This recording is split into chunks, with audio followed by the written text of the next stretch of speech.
Hello दोस्तों, स्वागत है आप सबका एक बार फिर हमारे यूट्यूब चैनल में। बात करेंगे इस वीडियो में हम आईपीआर को लेकर। तो राज्य कर्मचारियों के लिए आईपीआर का मॉड्यूल शुरू हो चुका है। एसएसओ आईडी के माध्यम से सभी को लॉगिन करके अपना आईपीआर यानी संपत्ति का विवरण ऑनलाइन करना है। तो इस वीडियो में हम जानेंगे एसएसओ आईडी के माध्यम से अपना आईपीआर कैसे सबमिट करें। 2023 1 जनवरी को आधार मानते हुए आपके पास जो भी संपत्ति है उसका विवरण, स्थावर संपत्ति जो है इमूवेबल प्रॉपर्टी, उसको रिटर्न हमें भरना है। तो एसएसओ से आपको लॉगिन होना है। आपकी कर्मचारी आईडी होती है, उसके माध्यम से एसएसओ आईडी से लॉगिन हो जाइए। यहाँ पर कई प्रकार के आइकन आपको नज़र आएंगे। इन आइकन में ही राजकाज का भी एक ऑप्शन आया हुआ है और इसमें राजकाज के 2 ऑप्शन नज़र आएंगे। अभी न्यू शुरू हो चुके हैं राजकाज के, जिसमें एक तो पुराना भी राजकाज आ रहा है, एक न्यू राजकाज आईपीआर को लेकर ही विशेष मॉड्यूल तैयार किया गया है एसएसओ के ऊपर। तो राजकाज पुराने वाले से भी काम हो रहा है और न्यू भी शुरू हो चुका है, जिसमें आईपीआर ही लिखा हुआ है, यानी अचल संपत्ति विवरण भरने के लिए ही तैयार किया गया है। तो राजकाज के ऊपर आना है आपको लॉगिन होने के पश्चात आईपीआर सबमिट करने के लिए। यहाँ पर आप क्लिक करेंगे, आगे बढ़ेंगे तो आपके सामने अपनी प्रॉपर्टी के जो भी आप है वो डिटेल मिलेगी। इसमें आपके प्रॉपर्टी जो भरनी है वो है रिटर्न एज ऑन 1 जनवरी 2023। तो 1 जनवरी 2023 के हिसाब से भरना है।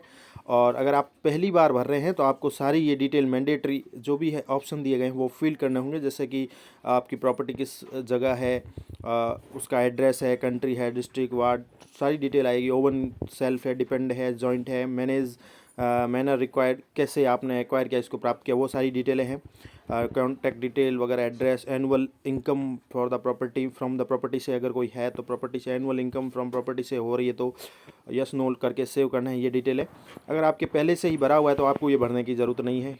जिन साथियों ने पहले भर रखा है तो पहली बार भरें वो ये फॉर्म पूरा भरेंगे, नहीं तो इनके लिए ऑप्शन ये भी है कि एक तो ऊपर दिए गए 2 ऑप्शन है, सेलेक्ट फ्रॉम प्रीवियस प्रॉपर्टी। अगले साल अगर आपने यानी पिछले साल जो भी आपने प्रॉपर्टी रिटर्न भरा तो यहाँ से वो सीधा सेलेक्ट हो जाएगा। आपको केवल अपडेट करना है तो अपडेट करके आप सबमिट कर सकते हैं। यहाँ पर एक और रेड कलर में ऑप्शन आ रहा है अपडेट प्रोफाइल।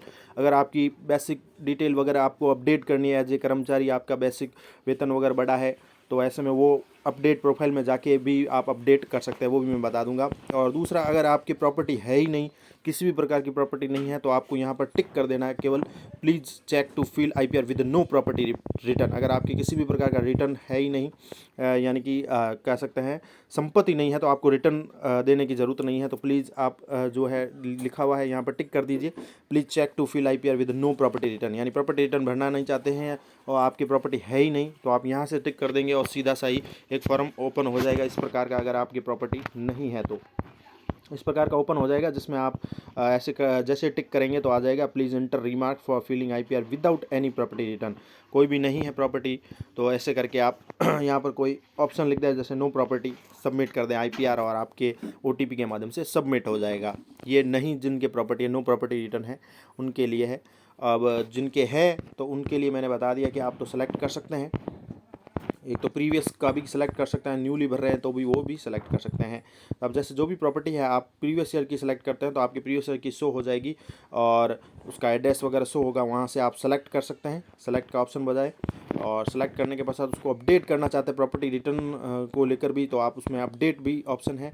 अपडेट का ऐड है, अपडेट है, डिलीट। ऐड में ये होगा कि आपके और कोई प्रॉपर्टी ऐड करनी तो वो होगा। अपडेट में आप इस प्रॉपर्टी की ही कोई रेट वगैरह है या और भी कुछ चीज़ आपको अपडेट करनी है वो भी अपडेट हो जाएगी। डिलीट का ऑप्शन है और फिर सबमिट आईपीआर है, यानी पिछले साल जो आपने भरा है वही हमने लिया है, उसको हम अपडेट कर देंगे तो वो अपडेट हो जाएगी। इसके साथ ही और ये अपडेट का ऑप्शन इस प्रकार खुलेगा। अगर आपकी प्रॉपर्टी आपको अपडेट करनी है तो आप इस प्रकार से अपडेट करने, नीचे सेव का ऑप्शन मिलेगा, फॉर्म पूरा खुल जाएगा और आप उसको अपडेट भी कर सकते हैं। प्रॉपर्टी रिटर्न को आप अपडेट कर सकते हैं। आगे बढ़ेंगे, आगे बढ़ने के पश्चात आपको ये डिटेल मिलेगी। जैसे ही अब आपने अपडेट कर दिया है तो आपको अब केवल सबमिट करना है। यहाँ से आप सबमिट आईपीआर करें, सबमिट आईपीआर कर दें। और जैसे हमने रेट बढ़ा दी है, रेट अपडेट कर दी है अभी के हिसाब से, तो अब सबमिट करेंगे आईपीआर को। आईपीआर सबमिट करने के पहले आपके पास ओटीपी आएगी और उससे पहले ये परफॉर्मा दिखाया जाएगा, आपकी जो भी डिटेल्स है वो शो हो जाएगी और जो भी एड्रेस वगैरह है और सबमिट की डेट वगैरह दिखाई देगी। लास्ट में पूछा भी जाएगा are you want to submit IPR, and will not be able to edit delete details. बाद में ये जो भी IPR की डिटेल है, डिटेल जो भी है किसी भी प्रकार से परिवर्तन नहीं होगी। तो यस कर दें। यहाँ पर आप सबमिट करना चाहते हैं IPR को। यस करने के पश्चात फिर लास्ट में OTP पूछी जाएगी और वेरीफाई करें OTP को। OTP वेरीफाई होने के पश्चात आप जब OTP वेरीफाई कर देंगे तो वेरीफाई होने के पश्चात जो भी है एक PDF के रूप में आपकी पूरी डिटेल मिल जाएगी, आपकी जो भी संपत्ति आपने भरी है वो मिल जाएगी। और नीचे सबसे इम्पोर्टेंट है कि सिग्नेचर नॉट वेरीफाई का ऑप्शन मिलेगा, जो भी आपकी PDF आएगी जब आपने सबमिट कर दिया है। तो अब वेरीफाई इसको करने के लिए क्या होगा कि आपको डेस्कटॉप साइट में जाना होगा, कंप्यूटर में, कंप्यूटर से ही ये जो है हो सकता है सिग्नेचर आपके वेरीफाई होंगे। तो इस प्रकार से आप प्रॉपर्टी रिटर्न ऑनलाइन कर सकते हैं। आशा करता हूँ आपको समझ में आ गया होगा। SSO के माध्यम से ये कार्य सारा करना है। धन्यवाद।